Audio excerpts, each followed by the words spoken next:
নীলপদ্মের খোঁজে বানর ও কুমিরের নতুন অভিযান। এক বিশাল হ্রদের পাড়ে এক দল বানর বাস করত।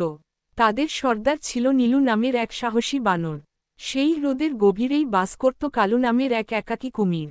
বনের অন্য প্রাণীরা ভাবত বানর আর কুমির মানেই শত্রু, কিন্তু নীলু আর কালুর মধ্যে ছিল দারুণ এক সমঝোতা। এক অভিশপ্ত রাত। একবার প্রচণ্ড খরায় হ্রদের পানি শুকিয়ে যেতে শুরু করল। বনের পশুপাখিরা তৃষ্ণায় কাতর। বড়রা বলল, হ্রদের ঠিক মাঝখানে একটি নীল পদ্ম ফোটে।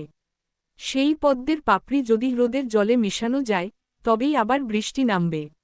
কিন্তু সমস্যা হল, সেই জায়গাটি অত্যন্ত গভীর এবং সেখানে পৌঁছানো কোনো বানরের পক্ষে অসম্ভব। আবার কুমিরের পক্ষে ডাঙ্গার নিয়ম জানা নেই। 2 অসম্ভব এক বন্ধুত্ব। নীলু তার সঙ্গীদের নিয়ে হ্রদের পাড়ে গিয়ে কালু কুমিরকে ডাকল।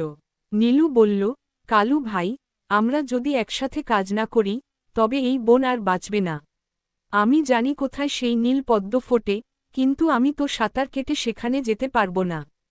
কালু তার বিশাল লেজ নাড়িয়ে বলল, আমি তোমাকে নিয়ে যেতে পারি নীলু, কিন্তু হ্রদের মাঝখানে এক মায়াবী কুয়াশা আছে, সেখানে পথ চেনা কঠিন।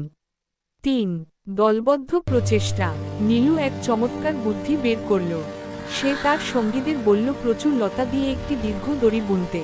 সেই দড়ির এক প্রান্ত রইল পাড়ের এক বিশাল গাছে, আর অন্য প্রান্ত নীলু নিজের কোমরে বাঁধল।